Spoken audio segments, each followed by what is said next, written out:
Bonjour Emmanuel, Bonjour Anne-Valérie. je suis très heureuse Emmanuel de t'accueillir sur le podcast Sans Car Révolution. Bienvenue à toi. Merci. Alors, en guise de brève introduction, ce que je vais te laisser te présenter, on se connaît depuis quelques mois Ouais. et ce qui est important pour moi de dire, c'est que j'apprécie vraiment un bon nombre de tes qualités, de tes talents, j'ai presque envie de te dire de ta magie et on va en parler. Tu as eu le génie. Pour moi, c'est de l'ordre du génie de créer une méthode qui s'appelle la cuisine thérapie, dont tu vas nous parler. Et ce que j'ai vraiment envie, c'est que tu nous partages ton parcours d'entrepreneur, ses défis, ses joies, ses peines, comme on aime le dire, ce parcours initiatique, ce chemin. On parle beaucoup du chemin du héros, mais là, on est entre femmes, le chemin de l'héroïne que Mhm. c'est que d'être entrepreneur. Et dans le podcast, j'aime vraiment accueillir des femmes entrepreneurs qui sont sincères, ambitieuses, authentiques, sensibles, brillantes, engagées. Tu es tout ça et tellement plus, et Voilà. c'est ce dont on va parler. Avant de plonger vraiment dans la beauté de notre échange, c'est important que je dise que j'ai eu la joie d'expérimenter ta méthode. Donc pour moi, ce n'est pas un grand concept théorique. Je l'ai expérimenté pour moi. J'ai été bluffée. Tellement bluffée que je t'avais proposé qu'on offre une session pour mes clientes de l'accompagnement sans car évolution. Et avec la générosité qui est la tienne, tu leur as fait vivre une session. Et elles ont été, elles aussi, bluffées, transformées, époustouflées. Il y a eu des échos incroyables. Elles ont vécu des superbes transformations. Donc, je parle vraiment de ta méthode avec cœur, avec conviction. Et c'est pas que moi, c'est aussi toutes mes clientes qui ont adoré. Et c'est aussi pour ça que je suis tellement touchée et heureuse que tu nous en parles. Alors, Emmanuel, est-ce que pour commencer, tu peux te présenter en nous disant justement quelle est ton expertise aujourd'hui et Ouais. qu'est-ce qui t'a mené jusque-là? Et puis après, on ira voir ensemble des points plus spécifiques de ton parcours que tu auras envie de nous partager. Ça marche. Avec plaisir, Anne-Valérie. Très heureuse d'être là aussi. Donc moi, pour faire très court, je m'appelle Emmanuelle Turquet. Je suis la fondatrice de la cuisine thérapie, qui est une méthode d'accompagnement que j'ai créée en 2015 et qui consiste à proposer un détour par la cuisine sans recette, par une activité créative en cuisine, pour aider des personnes à se reconnecter avec leurs émotions, leurs besoins, peut-être décrypter un certain nombre de fonctionnements, un certain nombre de croyances, et puis aller vers le mieux-être, se transformer vers quelque chose qui leur tient plus à cœur. Donc c'est vraiment une toute nouvelle méthode qui est très inspirée d'art-thérapie et qui a vu le jour, encore une fois, en 2015. Et comment est-ce que tu en es arrivé là? Parce que Ah, arriver à créer un concept comme ça, venu de nulle part et ouais. tellement original et atypique, quel a été le cheminement qui t'a mené jusque-là? Ouais. Alors, en fait, moi, il y a quelques années, avant la cuisine thérapie, donc avant 2013, quand je recevais à dîner, je m'y prenais des semaines à l'avance à compulser des livres de recettes, parce que je cuisinais tout le temps avec des recettes, pour retrouver le menu le plus équilibré, le plus savoureux, le plus waouh possible, parce que j'avais à cœur d'épater un peu mes invités. Et du coup, bah, c'était pas du tout spontané pour moi la cuisine. Il y avait quelque chose de très contraignant parce que je mettais le réveil à 6 heures du mat pour être fin prête le soir. J'étais très perfectionniste, il fallait que tout soit parfait, qu'il n'y ait rien qui dépasse, etc. Un poil contrôlante, hein, parce que je voulais encore une fois tout faire moi-même et je refusais qu'on m'apporte de l'aide.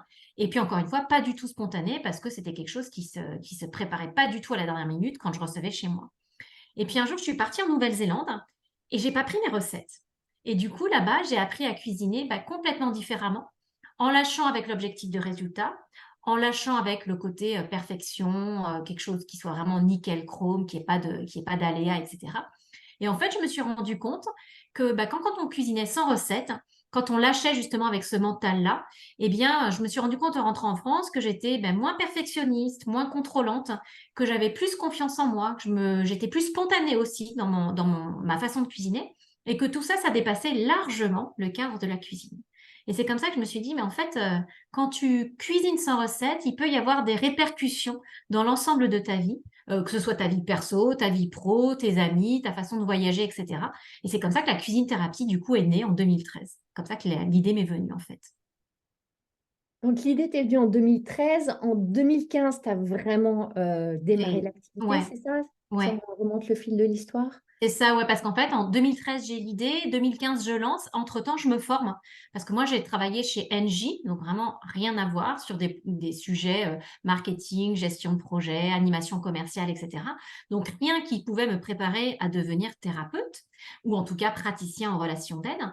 Et donc, du coup, pendant ces 2 ans, je me suis formée eh bien, à la relation d'aide, à l'art-thérapie. Je me suis formée aussi en PNL, en analyse transactionnelle, en process com, enfin vraiment plein d'outils qui me semblaient utiles pour pouvoir accueillir des personnes avec une volonté de les accompagner et de les aider. Donc du coup, pendant 1 an et demi, parce que j'ai vraiment eu l'idée en mai 2013 et j'ai quitté en décembre 2014, pendant 1 an et demi, je me suis formée pour mon nouveau métier parce que là, j'avais bien l'intention de démissionner, de quitter NJ et de partir pour de bon dans une reconversion. Donc j'ai vraiment fait en sorte de préparer tout ça le mieux possible en fait. Donc, tu es de celles qui ont fait le grand saut du grand corporate à Ouais. l'aventure de l'entrepreneuriat. Carrément, carrément, ouais, ouais, ouais. Est-ce que tu peux nous partager, parce que ce grand saut, il est à la fois enthousiasmant et terrifiant pour beaucoup Ouais, ouais, d'entre nous. Ça a été aussi mon cas et c'est le cas de la plupart des femmes qui sont dans cette tension entre j'y vais et celles qui se sont lancées, qui sont pétrifiées de peur et qui disent c'est pas normal, mais c'est juste normal. bien sûr. Est-ce que si tu remontes le fil justement de ces années 2014-2015, tu peux nous partager tes débuts? À quoi ça Ouais. ressemblait? Alors, moi, je dirais peut-être pas pétrifiée, parce que j'avais déjà une expérience de création d'entreprise, toujours en étant chez Engie. J'avais suspendu mon contrat de travail, ce qu'on pouvait faire, pour lancer une boutique de décoration et d'artisanat asiatique. Donc, j'avais déjà une première expérience entrepreneuriale. Donc, j'étais pas pétrifiée, mais c'est vrai qu'il y a ce côté vertigineux de se dire, on sait ce qu'on lâche, on sait pas ce qu'on va avoir. Donc, il y a vraiment ce côté très, ouais, vertigineux, où tu as vraiment l'impression d'être au bord d'une montagne et de te dire, j'y vais pas, bah voilà, juste avant la bascule, en fait. Moi, les premières années, ça a été difficile pour plein de raisons. Déjà parce que j'étais seule à lancer une nouvelle méthode. Donc, il y avait toute une pédagogie à faire pour expliquer aux gens que ça n'avait rien à voir avec des ateliers culinaires. Et c'est vrai qu'au démarrage, j'étais quand même assez isolée pour porter ce message. Aujourd'hui, il y a plein de praticiens que j'ai formés, mais à l'époque, j'étais toute seule. Donc, toute seule pour faire passer les messages, toute seule en télétravail chez moi, toute seule à prendre toutes les décisions. Donc cet isolement, il était quand même très, très important au démarrage.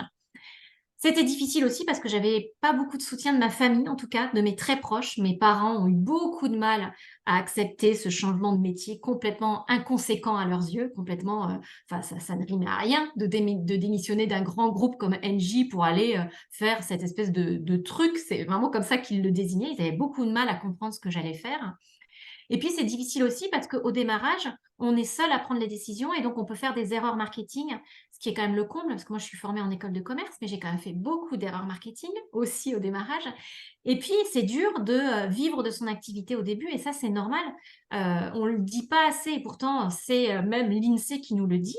Il faut minimum 3 ans pour lancer son activité. Donc, c'est normal que ça prenne du temps avant qu'on se sente serein dans son activité. Et moi, j'ai pas échappé à la règle. Et qui plus est, avec un nouveau concept à expliquer, moi, j'ai bien mis effectivement 3 bonnes années avant de me dire, c'est bon, ça va aller, ça va le faire. Les résultats seront au rendez-vous. Les résultats financiers, en tout cas, seront au rendez-vous parce que les résultats au niveau de l'intérêt des clients, l'épanouissement que ça me procurait, ils étaient là depuis le début. Mais la concrétisation, la matérialisation dans un chiffre d'affaires, ça a vraiment mis effectivement ces 3 années pour arriver. Et puis peut-être encore une difficulté supplémentaire, c'est ce que beaucoup d'entrepreneurs connaissent, c'est le syndrome de l'imposteur. Et je sais que toi, tu en parles beaucoup avec ta communauté, Anne-Valérie. C'est cette sensation de ne pas être assez, en fait, de ne pas être la bonne personne pour, de manquer de compétences. Moi, j'avais souvent l'impression que l'idée de la cuisine thérapie était génialissime, mais que le costume était trop grand pour moi, par exemple. Donc voilà, donc c'est un ensemble de choses qui ont fait que c'était pas facile au démarrage et que ça nécessite travailler sur soi. Et c'est pour ça que je te rejoins à 3000% quand tu parles de cheminement initiatique, bien sûr. Alors, merci, Emmanuel, d'abonder dans mon sens, Ouais, de lever le voile, d'être transparente, de dire la vérité sur le fait que les réussites du jour au lendemain, en une nuit, en 6 mois, je ne dis pas que ça n'existe pas, mais c'est exceptionnel. bien sûr. Et il y a quelque chose de très faux dans ce qu'on voit sur les réseaux sociaux d'entrepreneurs qui étalent des succès réels ou pas, je n'en sais rien, et c'est pas le sujet, mais qui donnent cette illusion que ça doit aller très vite et que les dizaines, les centaines de milliers d'euros peuvent arriver en téléchargeant un message et en Ouais, étant, quand les planètes sont bien alignées et que les anges viennent se présenter et que ouais, en un an, on va faire 1 million. Non, en fait. La ouais. vérité, c'est que il y a du travail, c'est un beau travail, on le choisit, on l'aime, on le fait avec dévotion, avec cœur. Mais c'est du travail, c'est du temps, c'est de l'énergie, c'est des ressources, c'est un vrai engagement. Et Exactement. il y a vraiment ce leurre et ces fausses promesses qu'on veut nous faire acheter, et souvent nous voulons nous faire acheter des programmes de formation, des accompagnements, etc. à la clé, que ça peut être facile et rapide. Mhm, Le mhm. cerveau, il a envie de croire que ça va être facile et Il rapide. va bien, ouais, exactement. Et merci de dire que, voilà, aujourd'hui, tu as un beau succès, mais que ça a mis des années, que tu as commencé en 2015 et aujourd'hui, on est en 2023 et que les 3 premières années, eh bien, tu t'es armé de patience. Exactement.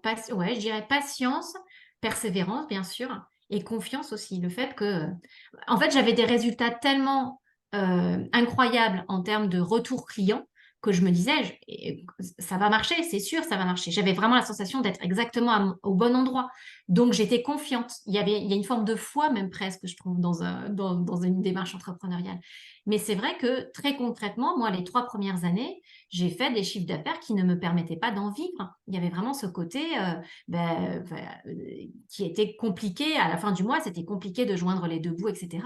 Et c'est quelque chose que j'ai vraiment envie de passer en toute authenticité parce qu'encore une fois, c'est ce qu'il faut regarder, c'est le chiffre d'affaires et son augmentation dans la durée, de voir comment les choses se positionnent, qu'est-ce qu'on met en place derrière, parce que bien sûr, et tu l'as dit, être entrepreneur, c'est pas juste attendre les bras croisés qu'il y ait quelque chose qui se passe. C'est pas non plus, et j'ai eu beaucoup tendance à le faire, rester planqué derrière l'ordinateur, à écrire plein de choses en se disant oh, qu'est-ce que j'ai bossé aujourd'hui, c'est dingue. Tant qu'on n'a pas proposé ce qu'on veut vendre à des personnes, il se passera rien, ça se passe pas de façon magique. Et donc je trouve tout ça, ça nécessite un vrai travail de prise de conscience, un travail sur son mindset aussi, pour arriver à dépasser ses propres blocages. Et moi, ils étaient, et ils sont encore nombreux. Enfin, évidemment, il y en a moins qu'au démarrage, mais ils étaient vraiment très nombreux au démarrage, quoi.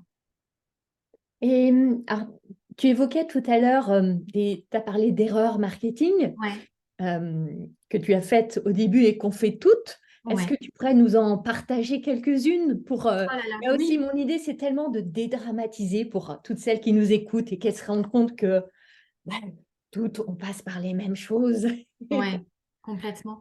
Alors moi, les erreurs marketing, j'en ai fait plein, hein. Et encore une fois, c'est les cordonniers sont les plus mal chaussés parce que alors, vraiment.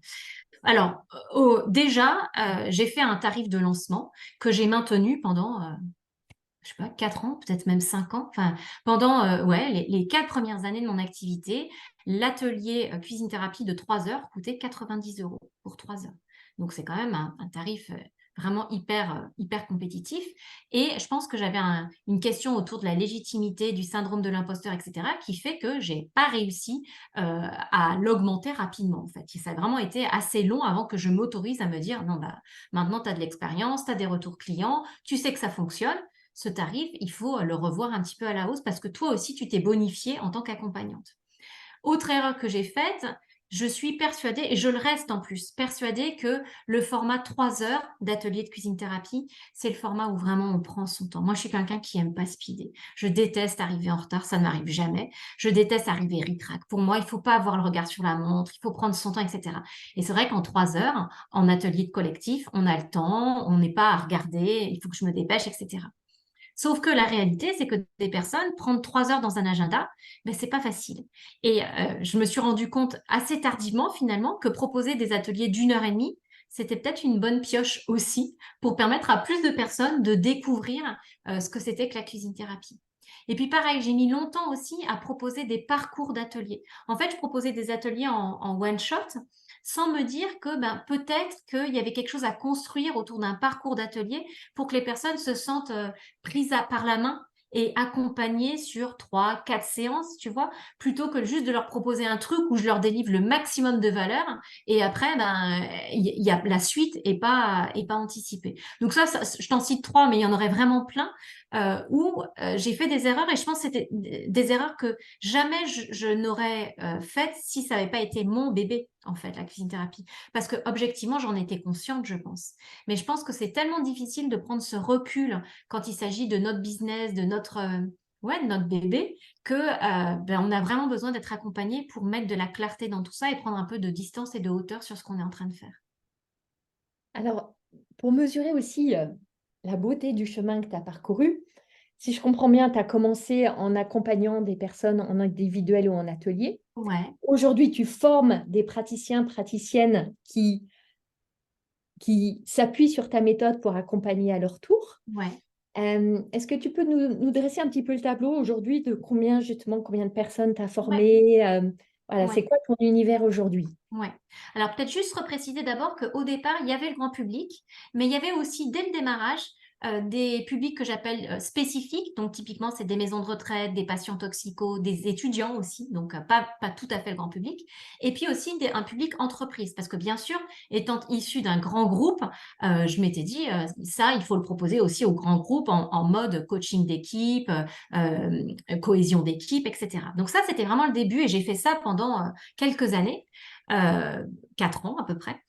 Et puis aujourd'hui, c'est vrai qu'essentiellement, mon activité, c'est de former des praticiens. Parce que très rapidement, j'ai des personnes qui m'ont appelé, et quand je te dis très rapidement, c'est même au bout d'une année, en me disant, ça m'intéresse votre méthode, est-ce que vous voudriez bien me former à cette méthode? Et moi, au début, je dis non, non, je forme pas, j'ai largement de quoi faire avec les ateliers, le développement du concept, etc. Et puis, comme il y a eu de plus en plus de demandes, à un moment, je me suis dit, bon, si la vie t'envoie des citrons, c'est peut-être qu'il faut que tu fasses de la citronnade, pour reprendre un proverbe africain, je crois. Et du coup, j'ai commencé à réfléchir à une formation. Mais la formation, elle est arrivée mi-2018, tu vois, donc plus de 3 ans finalement après le démarrage. Et aujourd'hui, c'est vrai qu'essentiellement, je forme des praticiens.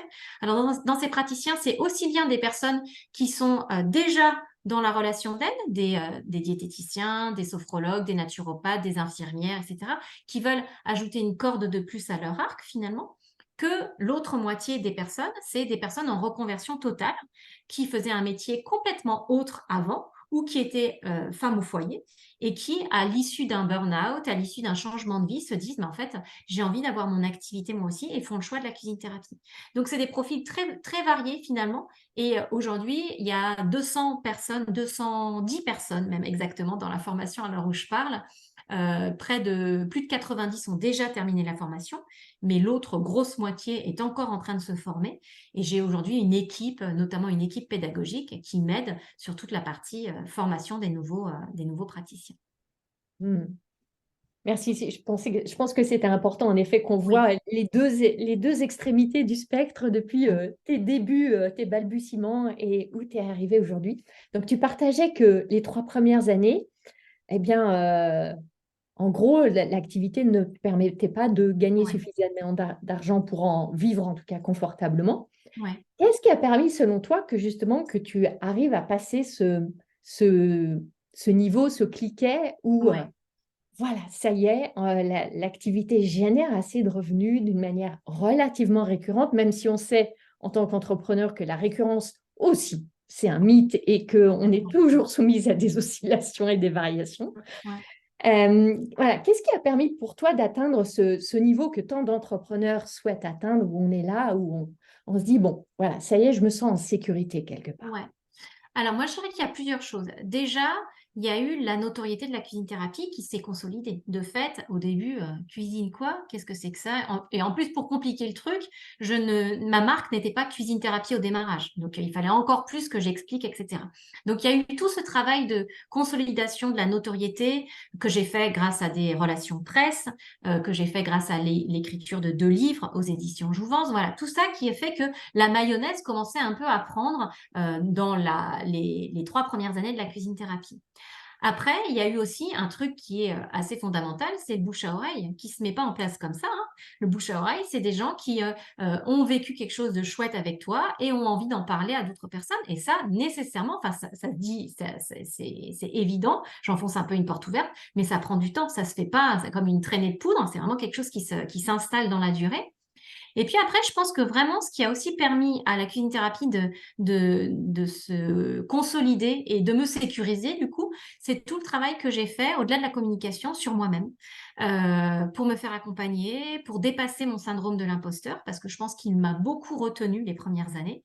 Il m'a empêché de faire des choses sous prétexte que je n'étais ni chef, ni diététicienne, ni coach. Et du coup, je me disais, bah oui, mais quelle est ma légitimité pour aller faire ça?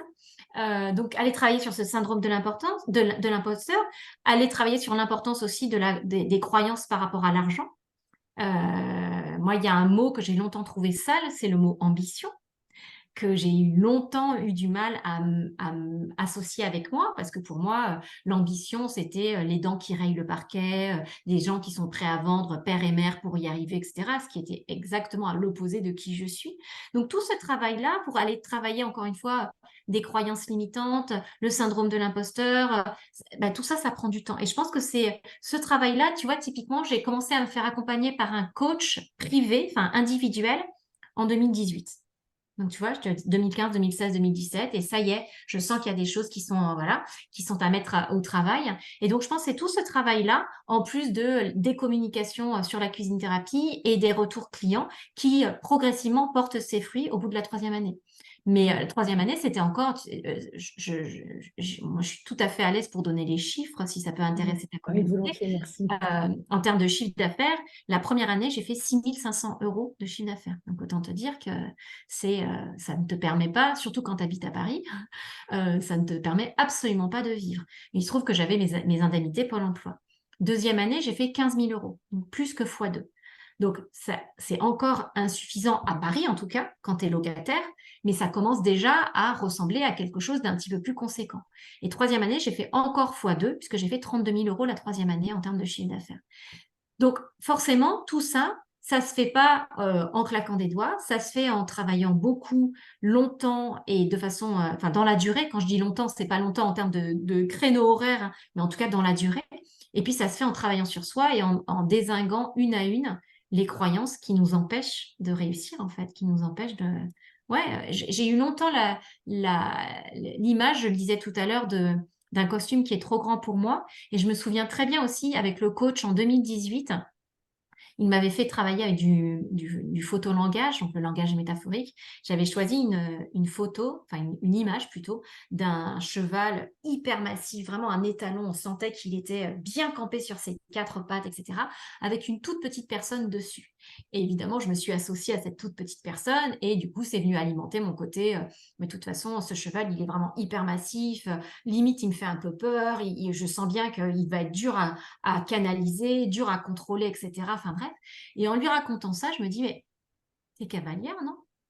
J'ai monté à cheval de 9 à 18 ans et de 25 à 28 ans. Donc, ça devrait aller quand même. Ce cheval, je devrais quand même réussir à lui faire à peu près ce que j'ai envie de faire. Tu vois, c'est pas comme si c'était la première fois que j'enfourchais un canasson.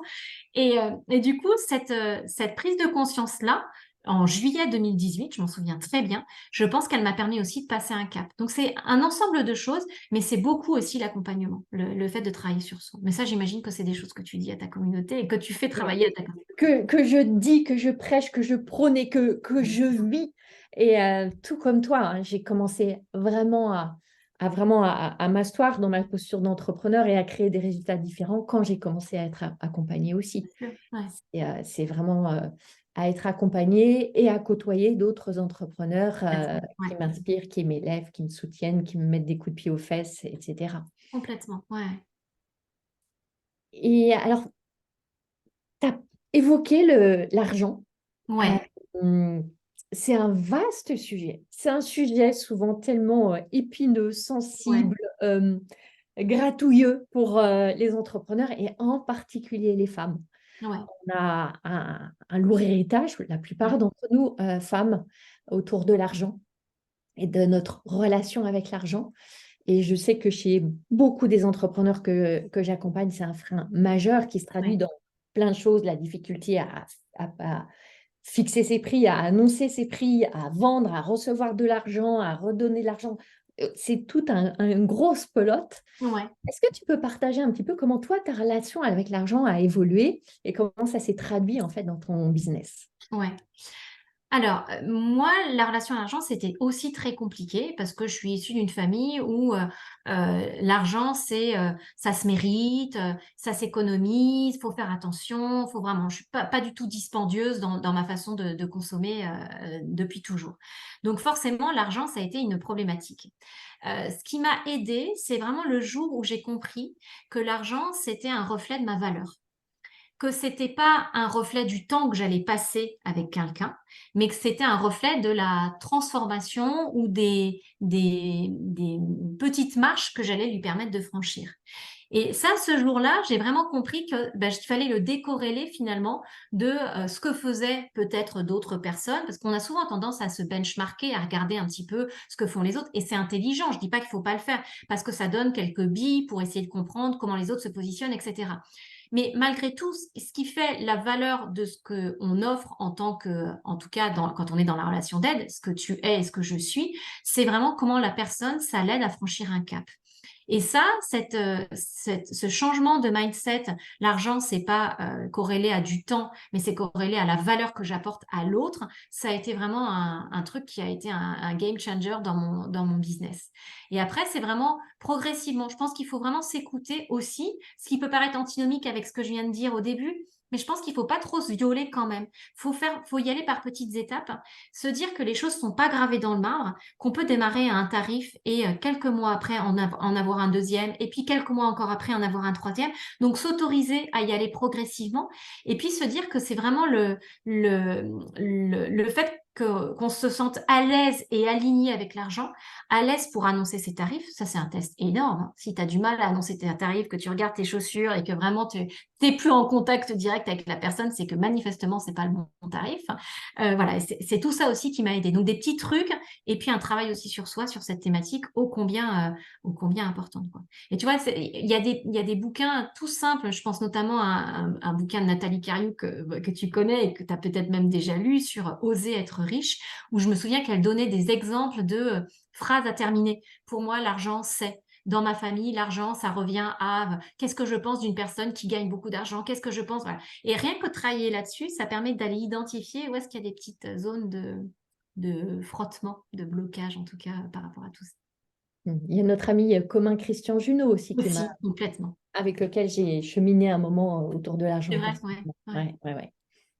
ouais. C'est des ressources précieuses. Et ça, il y a pas nécessairement besoin de faire des accompagnements de folie avec eux, même s'ils en proposent, mais ne serait-ce que déjà lire leurs bouquins, je trouve que déjà, c'est hyper important. Et c'est à la portée de tout le monde pour le coup. On ouvre les yeux sur des choses en fait auxquelles on n'est pas confronté quand on est dans notre vie corporate où il y a le salaire qui tombe, bon, Complètement. quoi qu'il advienne, etc. Et là, c'est à nous de nous positionner par rapport à l'argent, Ouais, de demander, de recevoir, de ouais, garder. Waouh, ouais. et C'est on un en vrai. revient à la beauté de ce chemin initiatique aussi dont l'argent fait partie. Ouais, ouais, ouais. Et c'est un vrai sujet, tu vois, parce que il y a ce côté fixer ses tarifs, mais il y a aussi le côté se sentir bien avec et accepter de faire les démarches commerciales, parce qu'il y a aussi ce côté, le marketing, c'est ça, tu vois, il y a, bah alors évidemment, moi, j'étais pas trop là-dedans parce que j'ai été formée au marketing, mais il y a quand même un petit côté, si je suis bien et que si je suis un bon thérapeute, un bon accompagnant, les gens vont le savoir et vont venir à moi. Non. si tu ne demandes pas à tes clients de parler de toi, si tu ne leur suggères pas de poser un avis sur Google, si tu n'es pas dans une démarche de proposer des choses, plutôt que rester planqué derrière ton ordinateur, encore une fois, je l'ai fait pendant des années, je sais de quoi je parle, si tu n'es pas dans cette démarche proactive de l'entrepreneur, tu peux être le meilleur praticien du monde, il ne se passera rien. Et en fait, c'est vraiment quelque chose qu'on essaye de transmettre dans la formation, ce qui est que il n'y a pas que le savoir-faire et le savoir-être qui comptent, même si c'est important et indispensable. Si on n'est pas capable de faire savoir son activité, si on n'est pas dans cette posture d'entrepreneur, ben, il ne se passera rien. Et ça peut être très violent pour certaines personnes parce que moi, je pense notamment, j'ai des infirmières qui rejoignent la formation et qui me disent, mais en tant qu'infirmière, moi, j'ai jamais eu besoin d'aller me vendre. Eh ben, ça, faut l'apprendre parce que sinon, tu apprendras juste la cuisine thérapie, mais tu ne seras pas praticien cuisine thérapie. Tu vois, et c'est vrai pour tous les métiers. Oui, et on a évoqué l'argent, et là, tu touches un autre des champs de grande sensibilité pour les femmes, c'est Ouais. la visibilité. Ah ouais. Et me montrer, m'exposer, Mhm. m'exhiber avec toutes ces peurs de qu'est-ce qu'on va penser de moi, qu'est-ce qu'on va dire Complètement. de moi, je vais être jugée, je vais être agressée. Complètement. Ça revient toutes les semaines dans mes coachings de groupe avec Mhm. mes clientes, ces T'as raison. thématiques-là. Mhm. Et comment est-ce que toi, tu as évolué par rapport à ça? Parce que même si tu étais dans l'univers du marketing et protégé par le cocon d'une grosse boîte, Ah ouais. s'exposer Ah oui, sur oui, les mais ça réseaux a été sociaux, très dur. c'est deux Ça a- mondes. Ah ouais, ouais, ça a été très très dur parce que quand je disais pour le marketing, je connaissais les outils. De là à m'exposer, moi, pas du tout. J'avais jamais été en situation de m'exposer. Et d'ailleurs, la boutique de décoration dont je te parlais tout à l'heure, j'étais vraiment low profile, je faisais pas de bruit, etc.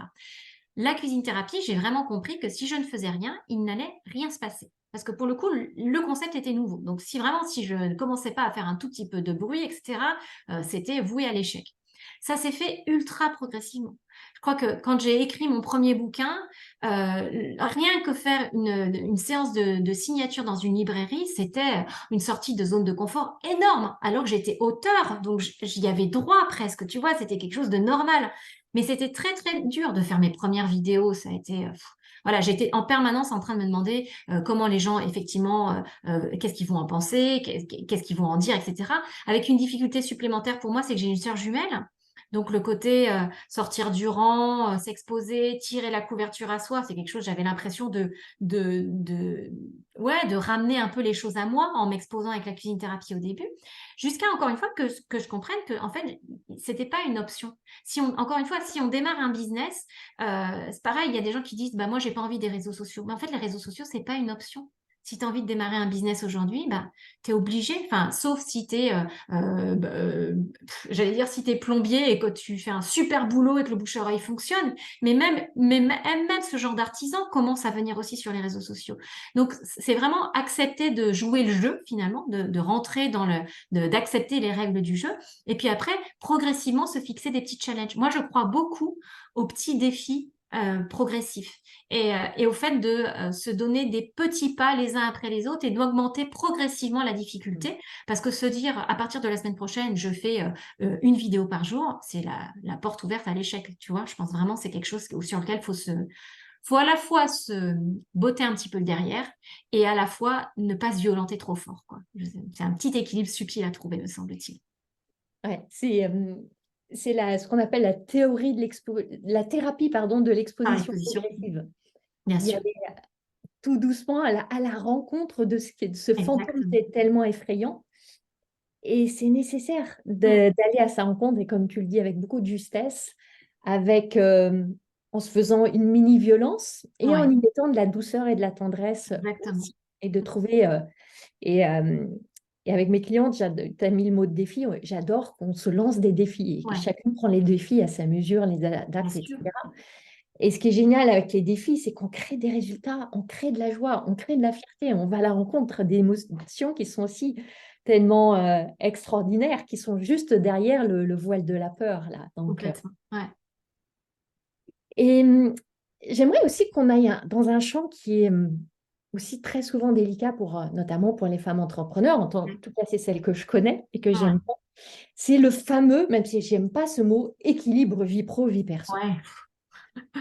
qui est une thématique qui revient aussi souvent parce Ouais. que, comme on l'a évoqué, surtout au début, quand on est seul, quand on n'a pas d'équipe, c'est très engageant. Mm. C'est très prenant. En plus, il y a à la fois la passion, le plus souvent, et c'est ce que je vous souhaite à toutes, la Mm. passion pour ce que vous développez, ce thème que vous explorez, le sens que vous retrouvez peut-être après avoir perdu le sens, etc. Et puis la réalité de temps à louer pour Ouais, se faire connaître, se rendre visible, travailler sur soi, etc., créer ses offres. Et de facto, c'est du temps, c'est de l'énergie que on n'alloue peut-être pas à d'autres champs de sa vie. ouais, Et je vois beaucoup de femmes pour qui c'est un vrai défi de dire, mais je me sens piégée, j'ai plus le choix, je suis plus équilibrée, et qui s'en veulent et qui rajoutent la couche de culpabilité en ouais, plus. Donc, comment est-ce que toi, tu as pu naviguer à travers tout ça? ouais. Alors, c'était un sujet, mais peut-être un sujet moins prégnant que pour certaines femmes, notamment des mamans. Parce que moi, je suis pas maman. Donc, du coup, il y a déjà le côté plus léger à gérer, parce que, à part me gérer moi et épisodiquement un compagnon de vie, il n'y avait pas trop de difficultés de ce côté-là. Mais c'est sûr que c'est quand même un sujet, et je pense que, encore une fois, je pense que c'est important de se dire, c'est pas tout l'un ou tout l'autre. C'est des phases, hein. Il y a des phases, il faut donner des vrais gros coups de collier parce que, comme tu le dis, on est en phase de démarrage où il y a un enjeu particulier, il y a un challenge qui vient nous titiller sur le côté pro. Et puis, il faut aussi s'octroyer des moments off. Et moi, j'ai mis longtemps à comprendre que les vacances, c'était génial et que ça permettait vraiment de se ressourcer. J'avais un côté, là, je crois que la première année, j'ai dû prendre 4 jours, tu vois, enfin, à quelque chose comme ça. Et là, vraiment, cette année, je me suis arrêtée 15 jours plein, mais vraiment à déconnecter complet. Et puis après, j'ai fait quelques petites escapades sur le mois d'août. Et j'ai vraiment eu la sensation que je me régénérais, qu'il y avait quelque chose de nouveau qui arrivait. Et je pense que tant qu'on ne l'a pas vécu, ça, tant qu'on ne s'est pas octroyé ces quelques jours jouissifs et réjouissants, où on sent que on est regonflé à bloc, on a une nouvelle énergie, etc., on ne peut pas vraiment comprendre cette histoire d'équilibre. Parce que j'ai la sensation que l'équilibre, on nous en rabâche un peu les oreilles, mais tant qu'on n'a pas fait soi-même l'expérience de, ouais, ok, là, je me sens alignée parce que je suis capable de donner un grand coup de collier quand il faut et je suis capable de faire l'école buissonnière un vendredi après-midi ou même un mercredi matin parce que j'ai envie d'aller au ciné. Tant qu'on n'a pas expérimenté ça, mais on n'a pas encore trouvé toutes les clés. Et moi, j'invite vraiment les gens enfin, les entrepreneurs, femmes, à essayer. Et encore une fois, à se fixer des petits défis. Je sais, toi, que tu as eu le défi il n'y a pas très longtemps de te mettre dans une grotte. Et je pense qu'on devrait tous, à notre niveau, en fonction de ce qui est important pour nous, se fixer des petits défis et réussir à les respecter, parce que ça permet de remettre un peu les compteurs et les priorités au bon endroit et les compteurs à zéro par rapport à tout ça. Et, euh, et quand on y pense, c'est assez drôle de se dire que ça devient un défi que de prendre du temps pour soi, en fait. C'est dingue. Ouais, C'est quand même assez fascinant de voir où on en arrive. ouais. Et moi, c'est mon expérience, hein. Et on en a parlé en off, Emmanuel. Mon expérience, c'est qu'aujourd'hui, c'est plus, entre guillemets, difficile pour moi de travailler que de ne pas travailler. Hmm. Pour plein de raisons. Il y a des raisons qui sont un pur amour pour mon travail, mes clientes, etc. Et puis, Attends, tu veux dire, je te coupe, c'est plus difficile de ne pas travailler. de ne pas travailler. J'ai dit Il me l'inverse. semble que tu as dit l'inverse, il me semble. Ah, Ouais. mais merci de corriger. Voilà. C'est plus difficile de ne pas travailler et c'est plus facile de travailler. Ouais. Euh, et je peux l'expliquer par tout un tas de raisons. Mais d'où là, en effet, j'ai pris 8 jours de repli, de retraite, de déconnexion dans ma grotte. Et je m'en suis fait un défi Ouais. pour Dingue. réussir à le tenir et honorer mon engagement vis-à-vis de moi-même. Ouais. Et je vois beaucoup d'entrepreneurs qui sont comme ça, hein. C'est sûr. Mais je pense qu'il y a aussi c'est très français aussi peut-être, tu vois, le côté il faut bosser, bosser, bosser, répondre aux mails à pas d'heure, etc., pour se sentir exister. Et en fait, je pense qu'il y a une question, moi, qui est assez lancinante parce que c'est une vraie question sur laquelle je suis pas sûre d'avoir aujourd'hui toutes les réponses, mais c'est sans doute mon travail des mois à venir. C'est qui es-tu quand tu ne travailles pas? Tu vois? Et je trouve que se mettre cette petite question à l'agenda et se dire, on va pas y répondre comme ça. Moi, je vais me donner quelques mois là pour répondre à cette question. Qui je suis quand je ne travaille pas? Question ô combien stratégique et intéressante.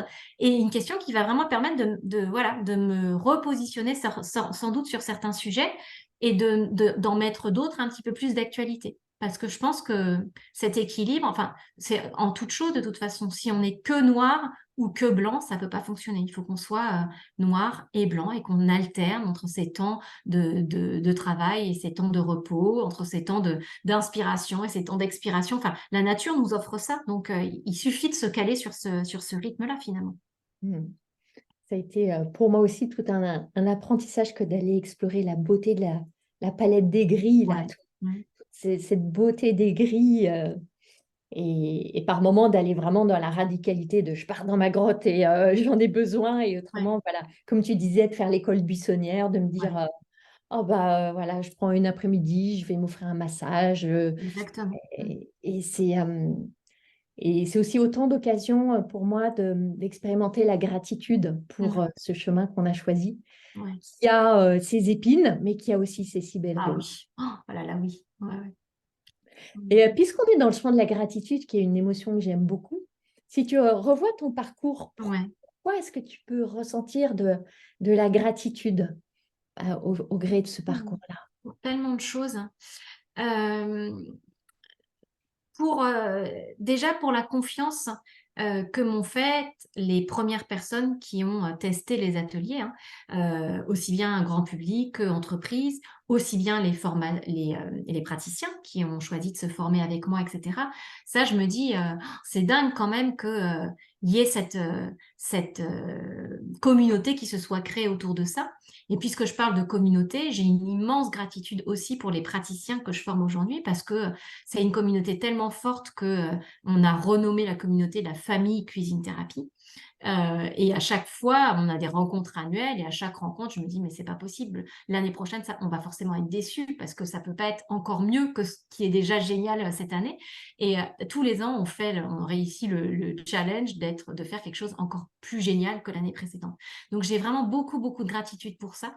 Et puis beaucoup de gratitude aussi pour moi-même, pour m'être autorisée à me faire accompagner et avoir écouté ma petite voix pour trouver les bonnes personnes finalement. Parce qu'il y a vraiment des personnes que je pourrais citer, mais j'aurais peur d'en oublier. En tout cas, des personnes qui m'ont accompagnée sur ce cheminement-là, sans qui aujourd'hui, j'en serais pas là où je suis. C'est aussi bête que ça. Parce que elles ont su respecter mon rythme, elles ont su m'accompagner sur ce chemin-là sans m'imposer de choses, en étant vraiment à l'écoute de ce qui était juste pour moi. Enfin, j'ai trouvé sur mon parcours des maîtres vraiment en termes de développement personnel et j'ai énormément de gratitude pour ces gens-là, évidemment.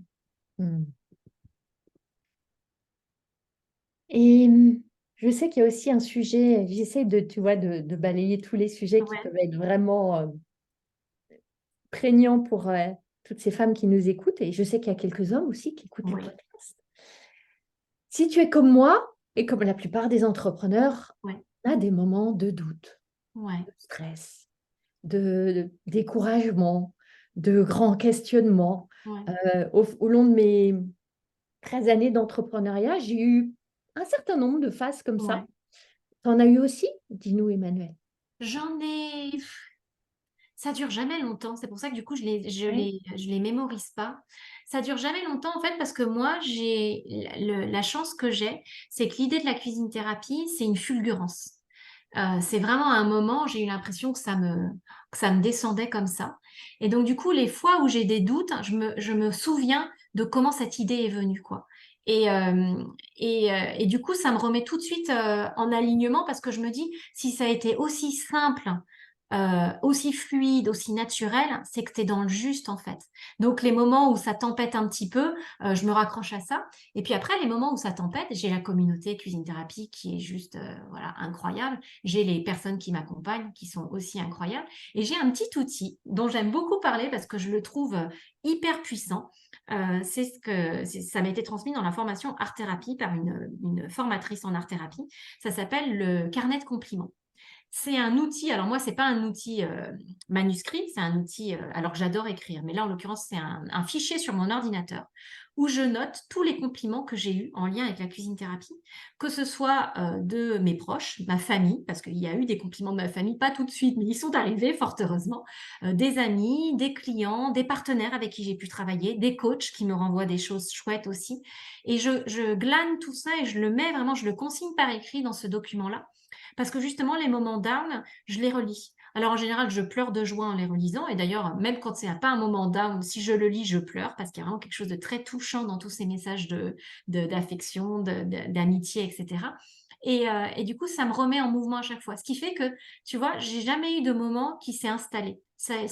Voilà, c'est une journée un peu down et le lendemain, ça y est, c'est reparti. Il n'y a jamais eu de crise, mais en même temps, moi, ça ne fait que 8 ans. Tu vois, quand tu annonçais tout à l'heure, toi, ça fait 13 ans, moi, ça ne fait que 8 ans. Donc, on verra de quoi l'avenir est fait avec la cuisine thérapie, en tout cas. Après, j'évoquais, tu vois, des périodes de down, de doute, de questionnement. Ça n'a jamais duré des mois non plus. Ouais. Pour moi, après, à la différence de toi, j'ai créé et arrêté plusieurs Oui, entreprises. Donc, ça s'est aussi traduit par des grands mouvements j'imagine. de réinvention aussi. Euh, mais je crois qu'il y a un message important à passer là, c'est que voilà, c'est normal de ne pas être dans une espèce d'équanimité, comme disent les bouddhistes, ou de Ouais, stabilité d'humeur, et que c'est tellement normal d'avoir des oscillations émotionnelles et des moments où simplement le corps est fatigué. ouais, Et évidemment, c'est plus difficile d'être d'humeur guillerette. ouais, Et tu évoquais le moment où toi, tu te rappelles de cette fulgurance et ouais. de cette idée géniale que tu as reçue. Moi, ça se traduit pour moi en me reconnecter à ma vision, à ma mission, à Ouais. l'importance que ça a, moi, pour moi, à la vibrance, à ce rôle que je veux à tout prix jouer auprès de ces femmes. Et ça me rebooste en fait. Ah oui, ouais. Donc, Ça, c'est et puis le fait de ralentir, de s'offrir des pauses, moi de me reconnecter à la nature, d'aller marcher. Enfin voilà, après, ce qui est intéressant, c'est d'identifier chacun ses petites ressources pour justement aller mieux dans les moments où ça commence à plonger un petit peu, quoi. Hmm. On va approcher de tout doucement Ouais, la fin, ouais. mais j'aimerais, si c'est possible pour toi, Emmanuel, que tu nous partages deux, trois, quatre grands enseignements, tu vois, de ton parcours que Ouais. tu auras envie de partager et qui seraient au service des Ouais. entrepreneurs qui nous écoutent. Alors, dans le désordre, enfin, je ne vais pas y mettre un ordre, je vais le dire au fur et à mesure où ça me vient. Il y en a un qui est sous forme de mantra, qui est fait est mieux que parfait. On est souvent, et d'ailleurs les femmes sans doute encore plus que les hommes, on est souvent très perfectionniste. On hésite à se lancer parce que c'est pas encore terminé, parce qu'il nous semble qu'il y a plein de choses encore à améliorer, etc. Et pour moi, fait est mieux que parfait. C'est vraiment le- l'intelligence de se dire, bon allez, maintenant ça suffit, je lance, et puis on verra bien. On aura toujours temps d'ajuster juste après. Du coup, le deuxième qui me vient, c'est rien n'est gravé dans le marbre. Je trouve que ça crée une pression folle de se dire qu'il faut décider pour les 3 ans à venir. Alors que de se dire, on décide, on essaye, on tâtonne, si ça fonctionne pas, on fera autre chose. C'est vachement plus léger au niveau stress, au niveau pression, et ça permet de faire beaucoup plus de choses. Il y en a un troisième qui est très important pour moi, c'est se mettre en mouvement. Euh, Faire des actions, euh, quand bien même c'est des petites actions, surtout si c'est des petites actions, mais faire des petites actions tous les jours. Et encore une fois, ne pas s'attendre à ce que ça nous tombe du ciel, mais se mettre en mouvement dans cette direction-là. Et ça, je pense que c'est vraiment important. Et puis en termes de moi, qui a été un facteur clé de succès dans mon développement, c'est ce que, on en parlait un petit peu tout à l'heure, c'est la force de l'engagement.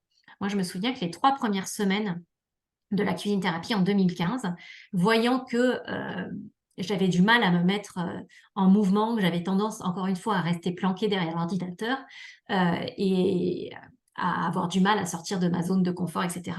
J'ai demandé à une de mes amies, une fois par semaine, en fin de semaine, de venir contrôler, de venir vérifier le plan d'action que j'avais eu pour la semaine. Mm. Donc, en début de semaine, je lui envoyais mon plan d'action de la semaine et en fin de semaine, elle checkait et elle me disait, et ça, pourquoi ça va pas avancer? Ok, et ça va avancer quand? Qu'est-ce que tu veux mettre en place, etc. J'ai eu besoin juste de 3 semaines. Parce qu'après, j'avais pris le pli. Mais je trouve que c'est hyper important de trouver cette personne, ce binôme, qui n'a pas du tout besoin d'être entrepreneur, hein. D'ailleurs, elle ne l'est pas du tout, cette amie-là, mais qui vient vous demander des comptes, vous donner un côté de redevabilité, finalement, vis-à-vis de quelqu'un. Ça, j'ai trouvé que c'était hyper important. Alors, ça en fait 4. Est-ce que je peux t'en trouver un cinquième rapidement? S'il y a quelque chose qui émerge, je te dirai. Mais je crois que ces 4-là, en tout cas, c'est vraiment quelque chose qui a été très important dans mon parcours. Merci beaucoup, Emmanuel.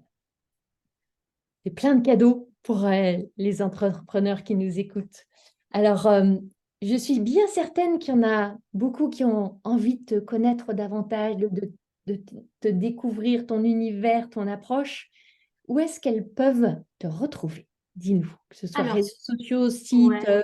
voilà, quels sont les points de contact? Bah, à plein d'endroits différents, sur le site de la Cuisine Thérapie, évidemment, donc cuisine-thérapie.com.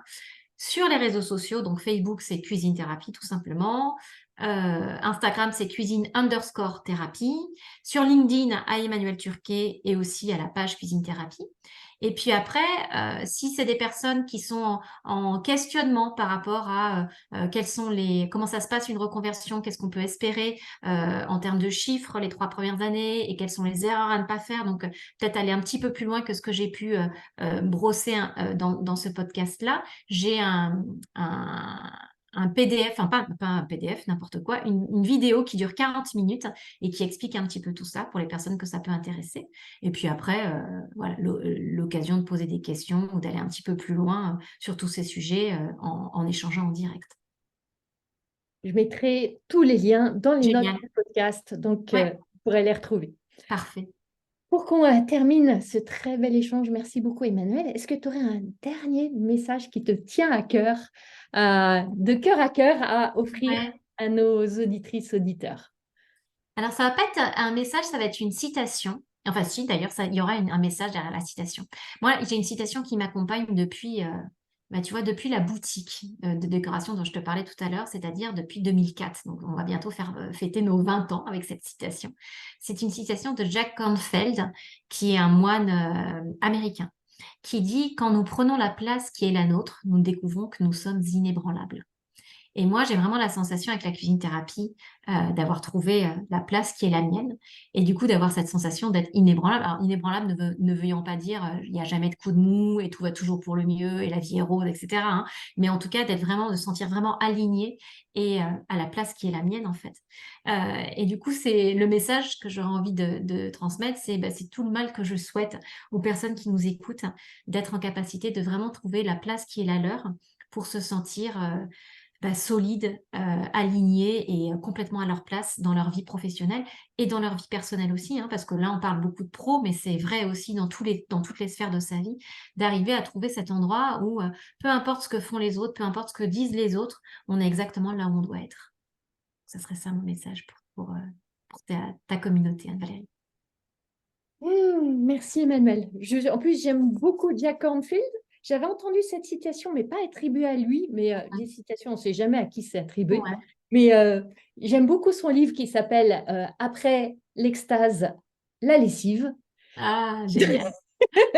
Je l'ai Un livre lu qui m'a quelque beaucoup part. accompagnée dans mon chemin spirituel et qui Ouais. dit aussi beaucoup de ce qu'on peut vivre sur nos chemins d'entrepreneurs, où on a des moments d'extase et des moments de lessive, où on est dans le tambour de la machine à laver. C'est ça, c'est ça. Donc, je vous souhaite à toutes, à tous, beaucoup d'extase dans Ouais.